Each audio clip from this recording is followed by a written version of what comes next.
सारे गांव में बदलू मुझे सबसे अच्छा आदमी लगता था, क्योंकि वह मुझे सुंदर सुंदर लाख की गोलियां बनाकर देता था। मुझे अपने मामा के गांव जाने का सबसे बड़ा चाव यही था कि जब मैं वहां से लौटता था तो मेरे पास ढेर सारी गोलियां होती, रंग बिरंगी गोलियां जो किसी भी बच्चे का मन मोह लें। वैसे तो मेरे मामा के गांव का होने के कारण मुझे बदलू को बदलू मामा कहना चाहिए था, परंतु मैं उसे बदलू मामा न कहकर बदलू काका कहा करता था, जैसा कि गांव के सभी बच्चे उसे कहा करते थे। बदलू का मकान कुछ ऊंचे पर बना था। मकान के सामने बड़ा सासन था जिसमें एक पुराना नीम का वृक्ष लगा था। उसी के नीचे बैठकर बदलू अपना काम किया करता था। बगल में भट्ठी दहकती रहती जिसमें वह लाख पिघलाया करता। सामने एक लकड़ी की चौक पड़ी रहती जिस पर लाख के मुलायम होने पर उसे उस लाख के समान पतला करके चूड़ी का आकार देता। पास में चार छह विभिन्न आकार की बेलन मामूगेरियां रखी रहती जो आगे से कुछ पतली और पीछे से मोटी होती। लाख को चूड़ी का आकार देकर उन्हें मुंगेरियों पर चढ़ाकर गोल और चिकना बनाता और तब एक एक कर पूरे हाथ की चूड़ियां बना चुकने के पश्चात वह उन पर रंग करता। बदलू यह कार्य से एक मचिए पर बैठकर किया करता था, बहुत ही पुरानी थी। बगल में ही उसका हुक्कार खा रहता जिसे वह बीच बीच में पीता रहता। गांव में मेरा दोपहरकाश में अधिकतर बदलू के पास बीतता। वह मुझे लल्ला कहा करता और मेरे पहुंचते ही मेरे लिए तुरंत एक मचिया मंगा देता। मैं घंटों बैठे बैठे उसे इस प्रकार चूड़ियां बनाते देखता रहता। लगभग रोज ही वह चार छह जोड़े चूड़ियां बनाता। पूरा जोड़ा बना लेने पर वह उसे बेलन पर चढ़ाकर कुछ क्षण चुपचाप देखता रहता, मानो वह बेलन होकर किसी न वधु की कलूमनी हार था। चूड़ियां बनाना उसका पैतृक पेशा था और वास्तव में वह बहुत ही सुंदर चूड़ियां बनाता था। उसकी बनाई हुई चूड़ियों की खपत भी बहुत थी। उस गांव में तो सभी स्त्रियां उसकी बनाई हुई चूड़ियां पहनती ही थीं। आसपास के गांवों के लोग भी उससे चूड़ियां ले जाते थे, परंतु वह कभी भी चूड़ियों को पैसों से बेचता न था। उसका अभीत वस्तु विनिमय का तरीका था और लोग अनाज के बदले से चूड़ियां ले जाते थे।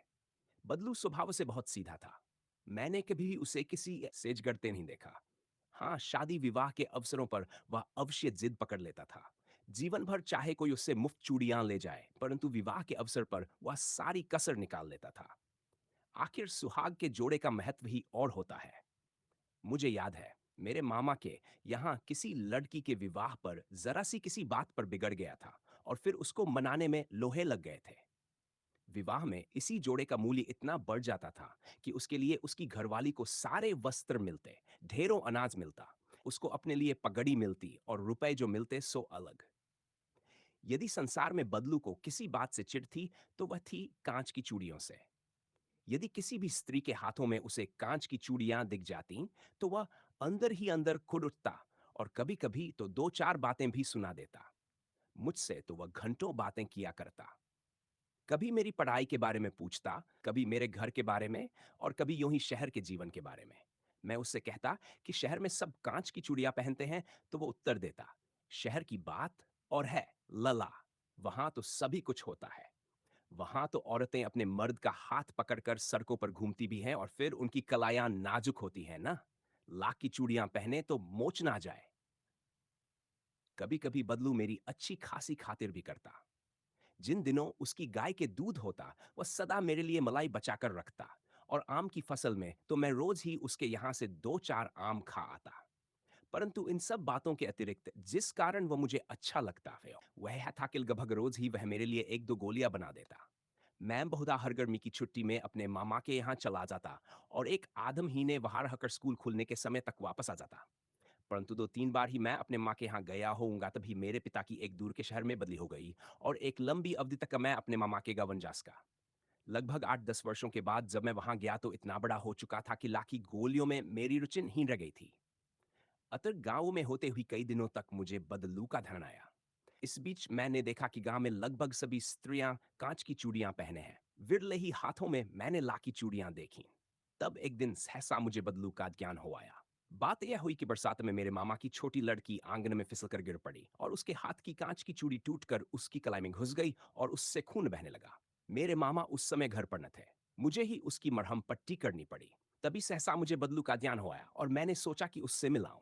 अतः शाम को मैं घूमते घूमते उसके चला गया।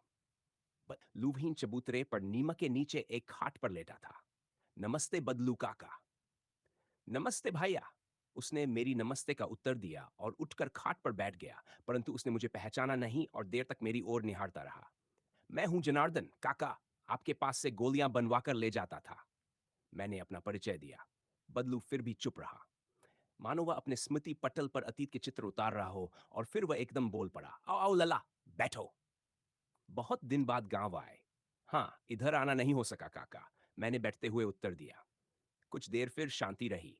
मैंने इधर इधर दृष्टि दौड़ाई। नन ही भट्टी। आजकल काम नहीं करते काका? मैंने पूछा। नहीं लला, काम तो कई साल से बंद है। मेरी बनाई हुई चूड़ियां कोई पूछे तब तो। गांव गांव में कांच का प्रचार हो गया है। वह कुछ देर चुप रहा, फिर बोला, मशीनी युग है न ये लला। आजकल सब काम मशीन से होता है। खेत भी मशीन से जोते जाते हैं, और फिर जो सुंदरता कांच की चूड़ियों में होती है, लाख में कहां संभव है। लेकिन कांच बड़ा खतरनाक होता है, बड़ी जल्दी टूट जाता है। मैंने कहा, नाजुक तो फिर होता ही है लला। कहते कहते उसे खांसी आ गई और वह देर तक खांसता रहा। मुझे लगा उसे दमा है। अवस्था के साथ साथ उसका शरीर डल चुका था। उसके हाथों पर और माथे पर नसें उभर आई थीं। जाने कैसे उसने मेरी शंका भांप ली और बोला, दमा नहीं है मुझे, फसली खांसी है। यही कोई महीने 2 महीने से आ रही है। 10-15 दिन में ठीक हो जाएगी। मैं चुप रहा। मुझे लगा उसके अंदर कोई बहुत बड़ी व्यथा छिपी है। मैं देर तक सोचता रहा कि इस मशीनी युग ने कितने हाथ काट दिए हैं। कुछ देर फिर शांति रही, जो मुझे अच्छी नहीं लगी। आम की फसल अब कैसी है काका? कुछ देर पश्चात मैंने बात का विषय बदलते हुए पूछा। अच्छी है लला, बहुत अच्छी है, उसने लहका कर उत्तर दिया और अंदर अपनी बेटी को आवाज दी।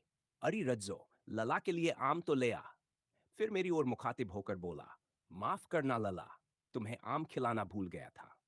नहीं नहीं काका, आम तो इस साल बहुत खाए हैं। वाह, बिना आम खिलाए कैसे जाने दूंगा तुमको। मैं चुप हो गया। मुझे वे दिन याद हो आए जब वह मेरे लिए मलाई बचाकर रखता था। गाय तो अच्छी है न काका? मैंने पूछा। गाय कहाँ है लला, 2 साल हुए बेच दी। कहाँ से खिलाता। इतने में रज्जो, उसकी बेटी, अंदर से एक डलिया में ढेर से आम ले आई।